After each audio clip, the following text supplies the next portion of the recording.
Now look at this. Tanggal 29 April 2019, jam 8 malam. Seorang lelaki tergamak menolak dan cuba membunuh ibunya dengan mengelar leher mangsa menggunakan parang kecil di rumah mereka di kampung Tanjung Piring Nami dekat Padang Terap kerana gagal mendapatkan wang untuk membeli dadah. Dan dalam kejadian 8 malam tu, mangsa berusia 69 tahun ibunya berada di rumah dan didatangi anaknya berusia 35 tahun dan terus menolak mangsa sehingga terjatuh sebelum suspek mengambil parang kecil dan mengelar leher mangsa. Hasil semakan yang telah dibuat, suspek telah melakukan jenayah sebelum itu sudah 2 kali. Statistik yang telah dikeluarkan oleh Pusat Pemilihan yang mana saban tahun jumlah semakin meningkat.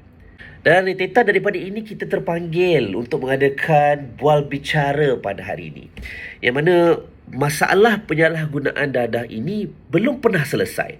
Assalamualaikum warahmatullahi wabarakatuh. Saya kenalkan diri saya, nama saya Muhammad Ruzaimi bin Azhar dan kini bertugas sebagai Ketua Unit Bimbingan dan Kaunseling di salah sebuah pusat pemulihan di Malaysia. Dan bersama-sama kita pada hari ini, saya telah menjemput 4 orang ahli panel yang cukup hebat dalam bidang tugas masing-masing. Yang pertama kita ada Encik Muhammad Faizal Halim bin Ibrahim. Beliau merupakan Ketua Unit Siasatan dan Tangkapan Agensi Anti Dadah Kebangsaan AADK Kuala Lumpur. Dan kita juga bertuah kerana bersama-sama kita pada hari ini Dr. Nurul Nadia binti Mat Jani, seorang doktor psikiatrik di Hospital Kuala Lumpur, dan juga ahli panel kita yang ketiga adalah seorang guru, Encik Farhan Najmi bin Hassan, seorang guru disiplin yang kini mengajar di sebuah sekolah menengah di ibu kota. Dan yang terakhir sekali, kita juga cukup bertuah kerana bersama-sama kita pada hari ini adalah Encik Ahmad Fairuz bin Muhammad Noor, yang bertugas selaku pegawai khas di Jabatan Perdana Menteri. Baik, saya kira warganet sudah tidak sabar lagi, jadi kita boleh teruskan pada soalan kita yang pertama. Ini memang sangat sesuai lah untuk soalan yang pertama ni. Saya juga kepada panel kita Encik Faizal daripada Agensi Anti Dadah Kebangsaan. Dan mungkin Cik Faizal boleh terangkan serba sedikit tentang jenis-jenis dadah itu dan bagaimana kita sebagai seorang yang normal ni kita boleh mengesyaki dan mungkin mengenal pasti seseorang itu menagih dadah, sedang menagih dadah, ya. Silakan Cik Faizal. Bismillahirrahmanirrahim. Assalamualaikum. Terlebih dahulu saya ucapkan terima kasih kerana sudi menjemput saya sebagai panel dalam topik bual bicara bertajuk Masyarakat Madani Tanpa Dadah. Ya, terima kasih saya ucapkan kepada saudara moderator kita, Encik Ruzaimi, yang dihormati ahli-ahli panel dan tuan-tuan puan-puan sekalian. Okey. Berbalik kepada soalan saudara moderator tadi, apa itu dadah, jenis-jenis dadah. Okey. Dadah ni, kita ambil dadah yang famous kat Malaysia lah. Contoh methamphetamine, atau lebih dikenali sebagai pi kuda lah. Pi kuda ni mudah didapati di negeri Kelantan, Terengganu. Pi kuda ni juga menjadi orang kata rebutan lah di kalangan remaja-remaja di Malaysia ni lah, sebab harga dia sedikit murah berbanding dadah-dadah jenis lain lah. Pi kuda ni pi kuda dia akan memberikan ekstra tenaga kepada sesiapa yang mengambilnya. Kita ambil contoh. Pi kuda ni dia akan buatkan seseorang tu menjadi lebih agresif dan berani. Contoh kita ambil kebanyakan mak rempit dia ada ambil pi kuda ni bila dia nak mencuri ke, menyamun ke kan, merompak. Sebab bila dia makan pi kuda ni, dia punya energi dia lain macam. Dia dah fikiran dia dah tak berapa waras. Satu lagi, pil ekstasi. Okey. Pil ekstasi ni dia jenis sintetik. Dia dibuat menggunakan campuran bahan kimia. Okey, dia dibuat menggunakan campuran bahan kimia. Pil ni lebih popular di kelab-kelab malam lah. Di clubbing-clubbing, di kelab malam tu. Okey. Pil ni dia mempunyai bermacam-macam bentuk dan warna. Okey, ada yang jenis bulat, ada yang jenis petak. Okey, ada yang nampak macam candy. Okey. Pil ni popular di kelab di kalangan orang yang suka berparti Okey, sebab bila dia makan pil ni, dia dengan muzik yang kuat, berdentum-dentum, okey. Dia akan hayal dia lain macam. Sebab tu dia boleh berjoget sampai pagi, dia tak rasa penat, tak rasa letih. Okey, satu lagi pil Aramin 5. Okey, kesan dia sama juga macam ekstasi. Tapi pil ni boleh menyebabkan seseorang tu mengalami halusinasi yang lebih teruk berbanding ekstasi. Okey, bila dia makan pil ni, dia akan rasa macam hayal. Okey, menjawab soalan moderator tentang bagaimana kita boleh menjasi seseorang itu penagih dadah. Okey, individu itu selalunya akan gagal melaksanakan tanggungjawab baik di rumah ataupun di sekolah. Okey, dia akan lebih cenderung menunjukkan tabiat mengambil dadah walaupun mengetahui kesan buruk dan masalah yang timbul dari penyalahgunaan dadah kepada diri sendiri dan juga orang lain. Okey, penagih dadah ini juga akan pontian sekolah. Okey, disiplin dia menurun, tercicir dari persekolahan, mengasingkan diri dari murid lain, selalu mengasingkan diri di tempat yang terpencil, contoh bilik stor, tingkat bawah, bangunan dan sebagainya lah. Okey. Ini menunjukkan perubahan sikap dan kelakuan. Penampilan wajah yang tidak terurus dan tahap kesihatan menurun. Hilang selera makan dan berat badan menurun. Okey, dari segi luaran pula kita boleh tengok dia punya mata. Okey, mata dia merah, lepas tu bekas suntikan yang ada di lengan. Kelakuan penagih ni dia suka berhutang. Okey, dia suka berhutang dan mencuri barang-barang yang boleh dijual. Okey. Saya fikir cukup setakat itu Sebab kalau nak kupas tu dia banyak lagi sebenarnya tu. Okey, terima kasih. Saya kembalikan kepada saudara moderator kita, Encik Uzaimi. Okey, terima kasih. Terima kasih Encik Faizal atas penerangan yang sungguh jelas. Dan hari ini saya dan warganet sangat bersyukur kerana kami mendapat manfaat daripada pegawai daripada agensi anti dadah kebangsaan sendiri, dan kami dapat mengetahui jenis-jenis dadah tu. Dan pengetahuan ini kami akan gunakan untuk jika kita ada kenalan ataupun individu yang kita boleh syaki dan kita boleh bantu, mungkin laporkan kepada pihak berkuasa, seterusnya akan ke proses yang seterusnya lah. Jadi untuk tak membuang masa kita teruskan kepada soalan untuk bual bicara yang seterusnya. Okey, ini satu-satunya bunga yang dikelilingi oleh kumbang hari ini, Dr. Nadia. Apa khabar Cik Nadia? Apakah kesan yang dibawa oleh dadah ni yang telah mempengaruhi tubuh badan, baik daripada segi mental, fizikal ataupun mungkin kelakuan individu tersebut? Silakan Dr. Nadia. Terlebih dahulu, saya ucapkan terima kasih kerana menjemput saya untuk sesi bual bicara hari ini berkenaan topik masyarakat madani tanpa dadah. Sekalian apresiasi saudara moderator Encik Ruzaimi, yang dihormati ahli-ahli panel, seterusnya warganet yang dihormati sekalian. Bagi menjawab soalan Encik Ruzaimi berkenaan kesan yang akan mempengaruhi tubuh badan penagih itu, tindak balas tubuh badan manusia tidak akan sama dan juga berbeza mengikut jenis-jenis dadah yang diambil. Ada beberapa terma yang kita boleh kategorikan untuk kita faham betapa bahayanya penggunaan dadah. Pertama adalah toleran. Toleran berlaku apabila seseorang individu perlu menambah dos atau kuantiti dadah diambil bagi mendapat kesan yang sama. Toleran ini sangat berbahaya yang mana mungkin penagih itu akan mendapat risiko overdose yang juga boleh membawa maut. Kemudian kita panggil sebagai pergantungan, kegagalan untuk berfungsi apabila tidak mengambil dadah. Ini termasuk penggantungan fizikal, psikologikal dan kegagalan menangani tabiat harian. Seterusnya, yang selalu kita dengar iaitu ketagihan. Ketagihan ialah satu keadaan apabila seseorang bergantung kepada dadah untuk membolehkannya melakukan aktiviti harian dan mengelakkan dari mengalami gian. Dan yang satu lagi ni kita panggil gian ya.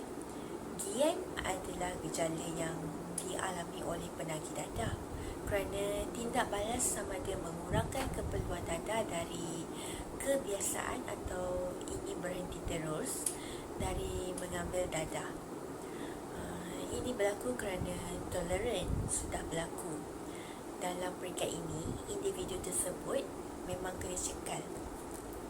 Kita di ward psychiatry akan memantau ya, dan kami akan observe di samping memberi sokongan kepada mereka baik dari segi moral dan mental. Gejala gian ini termasuk rindu nak mengambil dadah semula, menguap seperti sangap, mata dan hidung berair, sakit badan, sakit perut, seram sejuk dan cerit-berit. Encik Uzaimi, saya jelaskan di sini mengapa penagih dadah perlu rawatan ya. Penagih dadah perlu dibantu untuk berhadapan dengan simptom-simptom yang tidak selesa dan juga boleh membawa maut akibat gian yang keterlaluan. Masalah sosial yang timbul disebabkan penagihan dadah. Seterusnya, mengesan dan merawat penyakit yang dihadapi melalui perkongsian jarum seperti HIV dan hepatitis B dan C. Antara jenis rawatan yang boleh saya syorkan adalah bantuan pihak profesional adalah sangat diperlukan dalam bidang kaunseling, detoksifikasi, pemulihan dan sokongan masyarakat serta sokongan daripada keluarga sangat penting untuk membantu penagih membebaskan diri dari cekaman dadah. Itu sahaja daripada saya, Encik Uzaimi. Terima kasih. Terima kasih Dr. Nadia. Dan kita dah dengar begitu banyak kesan-kesan yang negatif dan buruk yang telah dibawa oleh dadah ini. Sebab itulah hari ini kita wujudkan Bual Bicara ini supaya kita boleh juga berkongsi dengan masyarakat, terutamanya yang menghadiri sesi Bual Bicara kita pada hari ini, supaya kita lebih peka kepada kesan-kesan yang dibawa oleh dadah ini.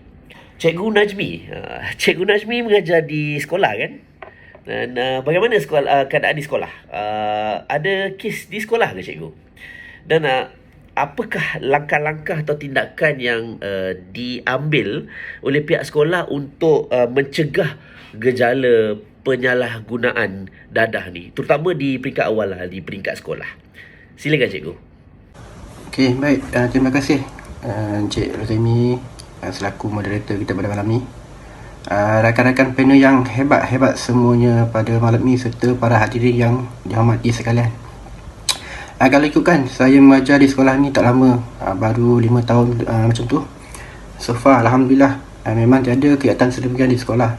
Namun, kami para guru-guru tidak sesekali leka ataupun tidur dalam memastikan mendidik anak bangsa yang mana boleh mewujudkan masyarakat madani tanpa dadah kelab. Pihak sekolah sentiasa proaktif bagi mencegah sebarang kemungkinan dan sedaya upaya bagi menghalang kegiatan penyalahgunaan dadah di sekolah. Dengan arahan daripada pengetua dan disokong pula dengan unit disiplin sekolah, kami sering mengadakan spot check. Spot check ini dilakukan oleh guru-guru kepada semua pelajar-pelajar sekolah, yang mana kita akan memeriksa beg setiap pelajar dan akan merampas jika ada barang-barang terlarang yang dibawa ke sekolah. Dengan adanya spot check ini, para pelajar akan sentiasa mematuhi peraturan dan undang-undang di sekolah. Kerana kami sebagai warga pendidik tidak akan sesekali berkompromi atas kesalahan yang melibatkan dadah. Jadi, saya nasihat kepada sesiapa yang terlibat dengan penyalahgunaan dadah, Dan dalam usaha untuk keluar dari gejala yang merosakkan masyarakat ini, seelok-eloknya berbincang dengan ibu bapa terlebih dahulu. Sokongan daripada ibu bapa sangat penting sebab mereka adalah individu yang paling dekat dengan kita. Di sekolah kami berbincang, di sekolah boleh bincang dengan guru yang mereka selesa, dan kita juga ada guru kaunseling yang boleh membantu. Dan seperti mana kita ada Cik Nadia malam ni, khidmat doktor juga disyorkan bagi membantu penagih berhenti daripada mengambil dadah. Saya tambah sikit, Encik Rasmi, bagaimana seorang itu mencegah dari penagihan dadah. Pertama, kita sentiasa menasihatkan para pelajar untuk sentiasa lekapkan diri dengan pengetahuan dan sikap yang baik. Di peringkat awal, kami mendidik para pelajar untuk mengenali jenis-jenis dadah yang menyebabkan ketagihan.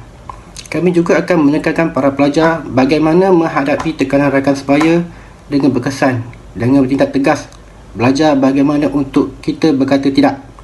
Di sekolah juga kami memberi panduan kepada para pelajar untuk mengendali masalah dengan berkesan supaya mereka boleh belajar bagaimana untuk menyelesaikan masalah. Kami mengajar mereka untuk jadi selektif, pilih kawan yang baik. Sebilangan besar jenayah jubana yang dilakukan remaja zaman sekarang selalunya akan dipengaruhi oleh rakan sebaya mereka. Jadi, cuba elakkan keadaan dan persekitaran yang berisiko untuk terjebak daripada gejala ini. Sekian daripada saya serahkan kembali kepada moderator kita pada malam ini, Cik Ruzaimi. Sekian, terima kasih. Assalamualaikum. Terima kasih Cikgu Nazmi. Dan kita lihat bagaimana para pendidik, guru-guru di sekolah rendah maupun sekolah menengah begitu proaktif dalam memastikan pengetahuan berkenaan dengan penyalahgunaan dadah ini dapat diterapkan kepada anak-anak muda kita. Ialah selaras dengan pepatah melentur buluh biarlah dari rebungnya. Baik, kita sudah sampai kepada soalan yang terakhir untuk bual bicara kita pada hari ini. Wakil daripada kerajaan iaitu Encik Ahmad yang bertugas sebagai pegawai takbir Dan soalan untuk Encik Ahmad adalah, apakah yang telah sedang atau akan dilakukan oleh pihak kerajaan bagi membendung gejala penyalahgunaan dadah ini? Silakan Encik Ahmad. Bismillahirrahmanirrahim. Pertama, saya ucapkan terima kasih kerana saya berpeluang untuk sama-sama dengan Encik Rozaimi dari unit perkhidmatan kaunseling di Pusat Pemulihan selaku moderator. Saya juga bertuah pada hari ini dapat bersama-sama dengan rakan-rakan panel yang cukup hebat dan seterusnya hadirin yang saya kasihi sekalian. Baik, pelbagai langkah telah kita wujudkan melalui pelbagai agensi, akta maupun undang-undang bagi memastikan objektif kita mengekang penularan kegiatan yang merosakkan, yakni kegiatan penyalahgunaan dadah ini tercapai. Kita di pihak kerajaan sangat peka dan sensitif akan kesejahteraan rakyat demi wujudkan bangsa Malaysia yang sihat sejahtera tanpa dadah. Misalnya diberi hukuman gantung sampai mati bagi pengedar dadah. Tanpa pengedar dadah ataupun pusher ini, penagih dadah tidak dapat memperolehi bekalan dadah. Begitu juga kepada penagih dadah yang akan dikenakan hukuman yang berat. Sebagai contoh, hukuman bagi penyalahgunaan dadah jenis syabu. Kesalahan pengedar dadah syabu iaitu di antara 20 gram hingga 50 gram di bawah Seksyen 3-A Akta Penyalahgunaan Dadah Penggal 27. Hukuman minima adalah 20 tahun penjara dan 15 kali sebatan, dan hukuman maksimum pula adalah 30 tahun penjara dan 15 kali sebatan. Jika melebihi daripada 50 gram akan dikenakan hukuman mati ataupun hukuman gantung. Manakala kesalahan bagi memakan dadah syabu di bawah Seksyen 6-B Akta Penyalahgunaan Dadah Penggal 27 boleh dijatuhkan hukuman maksimum 10 tahun penjara atau 20,000 atau kedua-duanya sekali. Pihak kerajaan juga melaksanakan kempen pendidikan untuk mencegah dari penyalahgunaan dadah. Aktiviti-aktiviti seperti ceramah, seminar, pameran yang bertujuan untuk memberikan informasi, pengetahuan serta kefahaman kepada masyarakat, terutama golongan remaja, tentang bahaya dadah. Amalan penting bagi memupuk kesedaran masyarakat. Kerajaan juga menggalakkan pihak sekolah untuk mengadakan aktiviti co-curriculum seperti perkhidmatan motivasi untuk para pelajar sekolah. Strategi pendidikan dari awal ini dapat menyuntik semangat belia benci dadah di kalangan masyarakat. Saya berpendapat kerjasama perlu wujud di antara orang awam dan kerajaan. Masyarakat seharusnya sentiasa berganding bahu bagi sama-sama membantras isu penyalahgunaan dadah yang semakin berleluasa, terutama di kalangan golongan remaja. Sebagai contoh, masyarakat perlu bertindak pantas dalam melakukan kegiatan-kegiatan yang mencurigakan. Ibu bapa juga perlu mengawasi dan bertanggungjawab dalam menjaga anak-anak mereka. Kempen kesedaran melalui media massa dan media sosial amat ditagih pada ketika ini. You tahulah kan Encik Rozaimi, Gen Z sekarang ni lebih terdedah kepada TikTok, Facebook, YouTube. Jadi kerajaan harus mengambil bahagian, menjadi sebahagian daripada mereka supaya mesej yang kami sampaikan lebih bermakna dan diterima. Akhir sekali, Pertubuhan Pusat Pemulihan.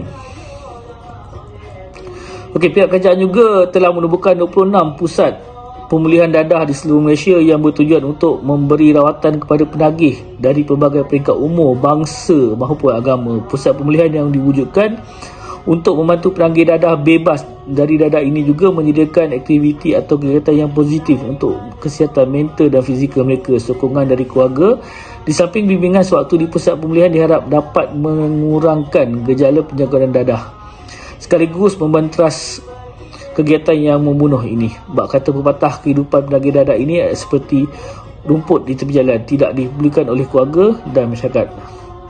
Terima kasih Encik Rozaimi.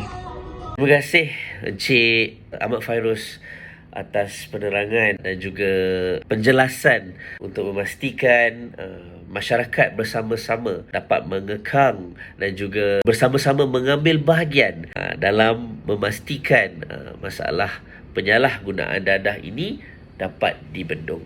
Jika tidak secara total, tapi sekurang-kurangnya sedikit demi sedikit, dan insya-Allah akan membuahkan hasil.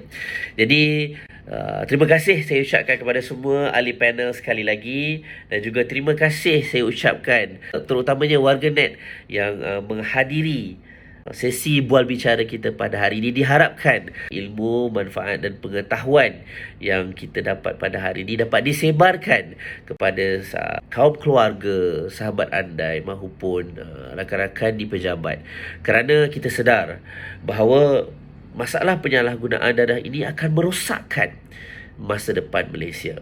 Jalankan peranan masing-masing supaya usaha semua pihak dapat dicapai dan seterusnya mewujudkan masyarakat madani tanpa dadah. Terima kasih semua. Assalamualaikum warahmatullahi wabarakatuh.